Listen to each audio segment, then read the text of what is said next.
Assalamualaikum warahmatullahi wabarakatuh. Selamat datang di channel kami, Kisah Seram. Jumpa lagi dengan aku Rina. Kali ini aku akan membacakan dua judul cerita yang kami ambil dari buku Nightmare Set 3 dengan penulis tim Nightmare Set Ardan. Kisah pertama berjudul Kucing Setan. Kejadian ini aku alami ketika kuliahku menginjak semester 5. Saat itu, tugas-tugas kuliah yang tidak ada habisnya membuatku merasa muak dan stres. Ditambah praktikum lab yang sangat menyita waktuku. Semua hal itu membuatku hampir tidak punya waktu untuk beristirahat. Ingin rasanya aku meluangkan waktu untuk melepaskan diri dari aktivitas perkuliahan. Tetapi tetap saja, aku tidak pernah punya waktu untuk beristirahat. Bahkan, hari libur pun selalu kuhabiskan waktu untuk mengerjakan tugas kuliah. Akhirnya, aku memberanikan diri dan tidak memikirkan itu semua. Kuputuskan untuk meninggalkan semua urusan kuliah sejenak, supaya lebih bebas. Untuk sementara, aku tinggal di rumah kakek di ujung Berung, sebuah kompleks perumahan di bawah kaki Gunung Manglayang, tempat yang sangat cocok bagiku untuk menyegarkan diri. Rumah kakekku yang terletak tepat di tengah kompleks perumahan itu memang terbilang sepi dan tenang. Sejak menginap di sana, aku mulai merasa rileks dan tambah beban. Perasaan seperti ini yang sudah lama kutunggu-tunggu. Semuanya berjalan sesuai dengan apa yang aku harapkan. Hingga suatu malam, sebuah kejadian aneh datang menimpa.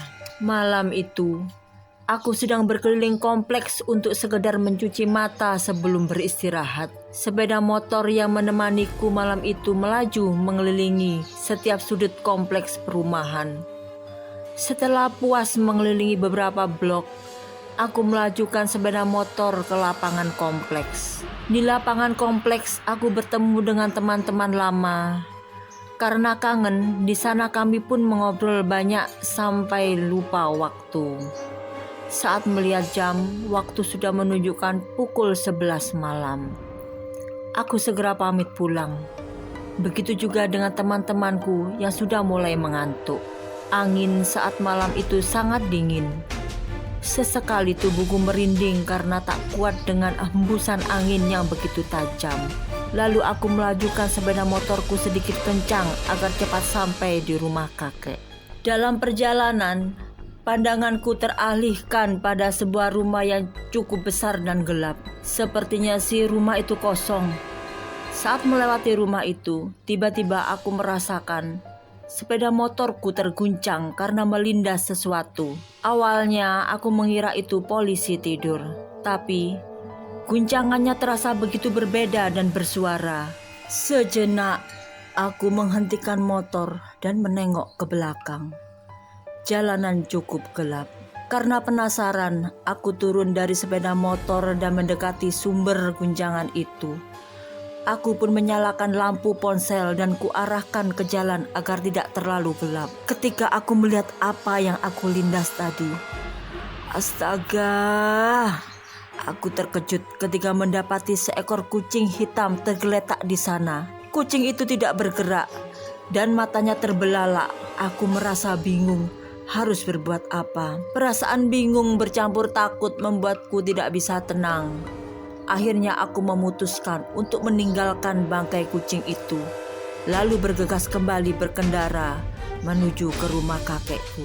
Sampai di rumah, aku langsung masuk kamar. Ku coba untuk tidur dan melupakan kejadian tadi. Tapi saat aku berbaring dan hampir tertidur, tiba-tiba aku mendengar suara kucing mengeong. Kucing? Suara itu terdengar dari arah luar kamarku. Karena penasaran, aku membuka gorden jendela dan kulihat seekor kucing berada dekat di sebuah sumur di luar kamar. Kucing itu berwarna kuning. Aku pun cukup tenang ketika itu ternyata bukan kucing hitam yang kulindas tadi. Setelah beberapa jam, Kucing itu masih saja mengeong-ngeong. Aku sempat berpikir macam-macam. Mana mungkin, pikirku. Sesaat, ketika akan menutup korden, kucing itu mendadak meloncat naik ke mulut sumur. Dan, kucing itu meloncat masuk ke dalam sumur. Kontan aku langsung membuka jendela. Waktu kulihat kucing itu sepertinya memang benar-benar masuk ke sumur. Aku ingin memastikannya dengan keluar dan melihatnya. Tapi aku mengurungkan niat itu. Ketika tiba-tiba saja muncul bau menusuk, seperti bau busuk. Bau itu terasa dekat dan sangat menyengat. Aku coba rasakan lagi. Ini seperti bau bangkai, dan lambat-lambat terdengar suara kucing. Hanya saja kali ini terdengar berbeda dan menyeramkan. Secara refleks aku melihat ke sekitar, tapi tidak menemukan apa-apa. Aku mulai merasa ketakutan. Ku coba untuk membaca doa-doa yang ku tahu di dalam hati. Lalu, dari balik pintu kamarku, terdengar suara cakaran, diiringi suara kucing yang terus terdengar semakin kencang. Langsung saja ku ambil sebuah benda di dekatku dan ku lemparkan ke arah pintu. Suara itu pun hilang. Bulu kuduku kini sudah berdiri semua. Aku cepat-cepat menutup jendela kamar. Namun belum sampai jendela itu tertutup, terdengar lagi suara kucing. Kali ini suara itu terdengar sangat dekat, seperti ada di bawah, dari dekat kakiku. Dengan ketakutan dan perlahan aku menengok ke bawah. Astaga! Terlihat sesosok wanita sedang jongkok, memakai gaun hitam dengan rambut yang panjang. Wajahnya pucat, matanya berwarna kemerahan, mulutnya menganga dan mengeluarkan suara kucing. Sosok itu terus menatapku, badanku seolah tidak bisa bergerak. Dan tiba-tiba sosok itu meloncat ke arahku. Refleks badanku terjatuh ke belakang, dan sosok wanita itu pun melayang keluar lewat jendela kamarku sambil tertawa kecekikian. Semua menjadi gelap dan aku tidak sadarkan diri. Saat sadar, aku mendapati diri sedang berada di dalam kamar. Kulihat kakekku berdiri di sebelahku. Dia terlihat sangat khawatir. Dengan raut wajah khawatir, kakek bercerita. Dia menemukanku tergeletak di lantai kamar dengan posisi yang tidak wajar dan suhu tubuh yang panas. Kakek menanyakan tentang apa yang sebenarnya terjadi. Aku pun menceritakan semuanya dengan detail. Kakek berkata bahwa rumah kosong tempat aku tak sengaja melindas kucing itu memang angker. Banyak kejadian mistis yang dialami oleh warga di sekitar situ.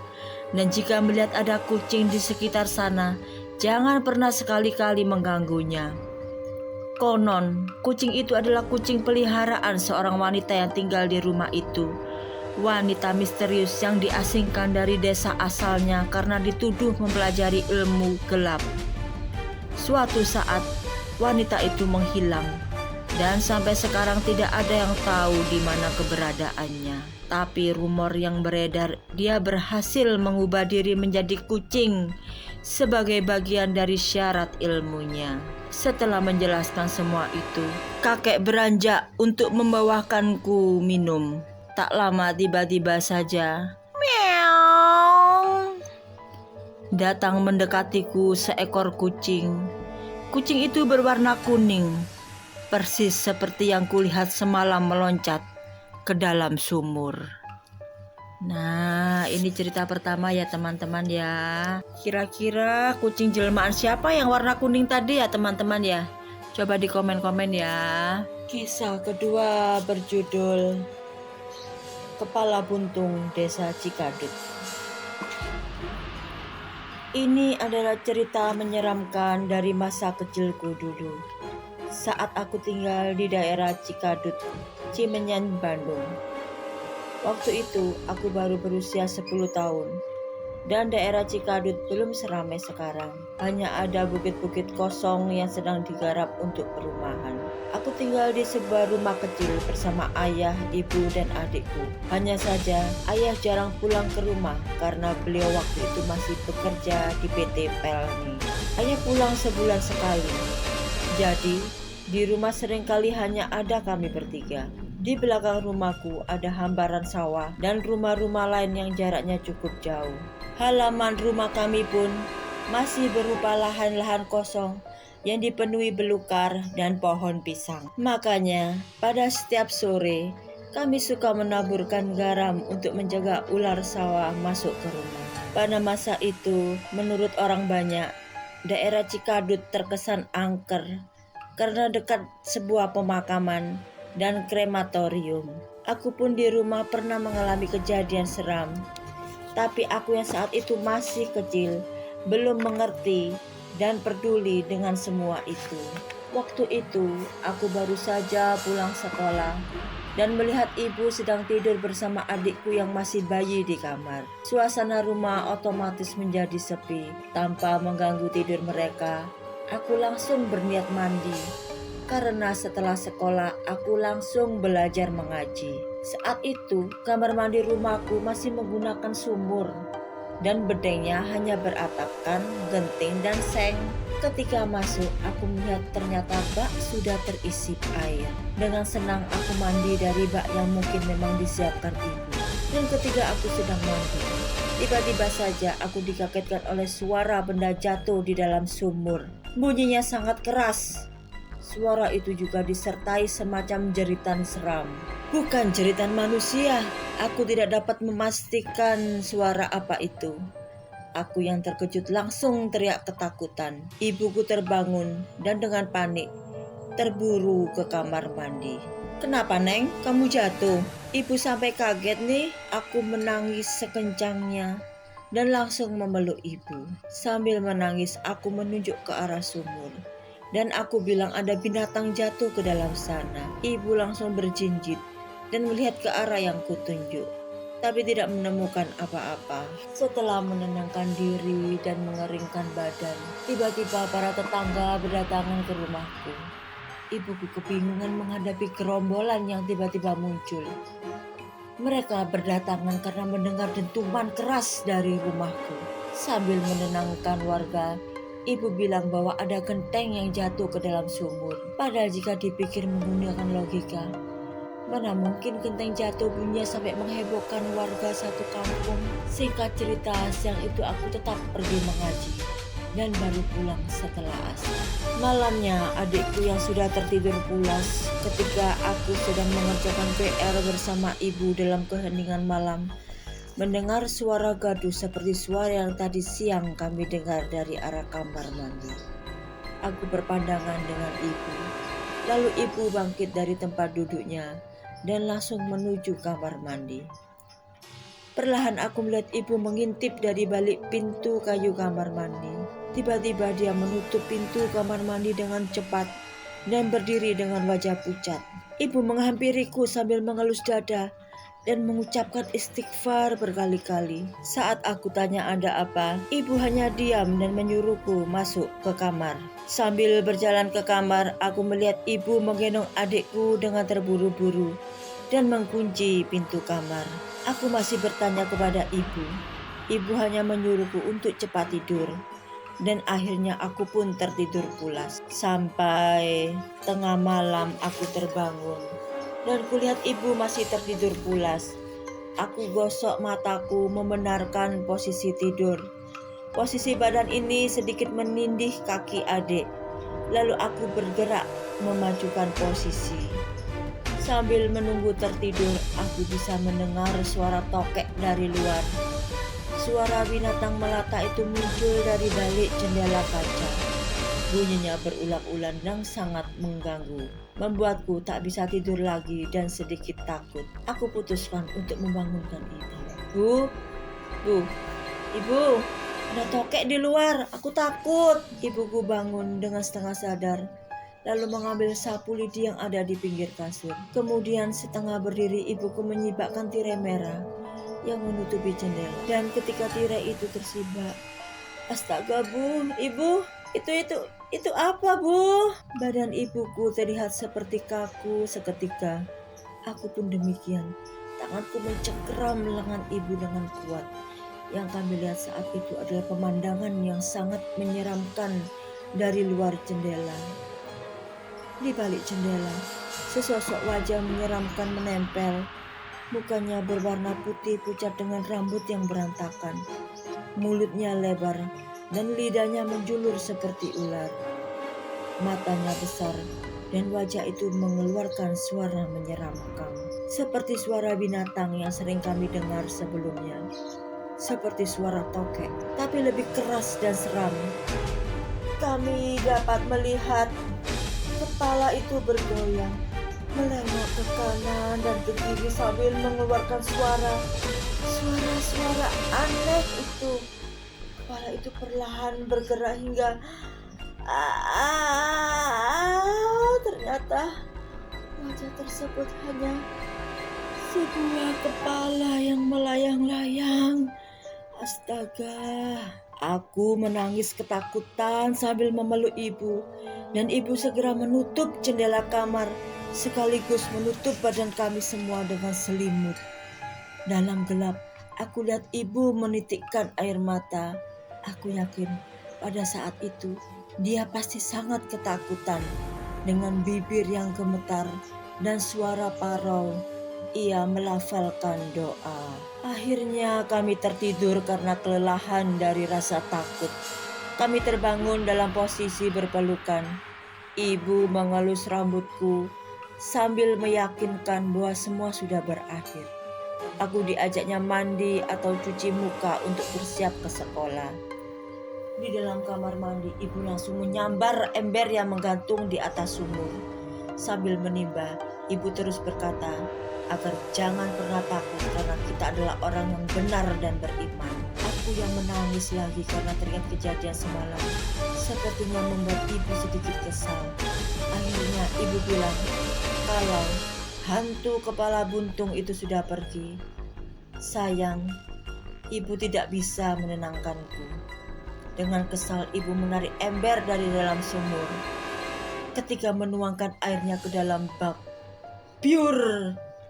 Sesuatu ikut tercebur ke dalam air. Astaga, itu kepala buntung yang kami lihat tadi malam.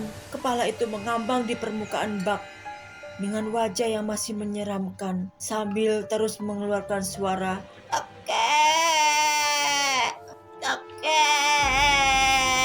Tidak lama sejak kejadian itu, setelah melapor kepada ayah, kami sekeluarga pindah dari daerah Cikadut. Setelah kami pindah, rumah itu dirobohkan dan menjadi sawah kembali. Dalam proses perobohan, sebuah misteri terkuak. Katanya dari bekas sumur kamar mandi itu ditemukan tulang belulang manusia tanpa kepala. Sampai sekarang tidak diketahui jasad siapa itu atau di mana posisi tengkorak kepalanya. Mungkin wajah yang kami lihat itulah kepalanya. Dan mungkin juga kepala itu sampai sekarang masih berkeliaran di daerah Cikadut. Demikian teman-teman kisah kedua tentang kepala buntung desa Cikadut. Masih sebuah misteri ya teman-teman ya. Semoga kita selalu beruntung dan tidak ditemukan dengan hal-hal yang seperti itu ya teman-teman. Nah, demikianlah kisah kali ini, semoga kalian terhibur. Silakan tinggalkan komen dan like kalian. Jangan lupa like, komen, dan subscribe. Terima kasih atas dukungan kalian. Sehat terus dan bahagia ya. Assalamualaikum warahmatullahi wabarakatuh. Bye-bye.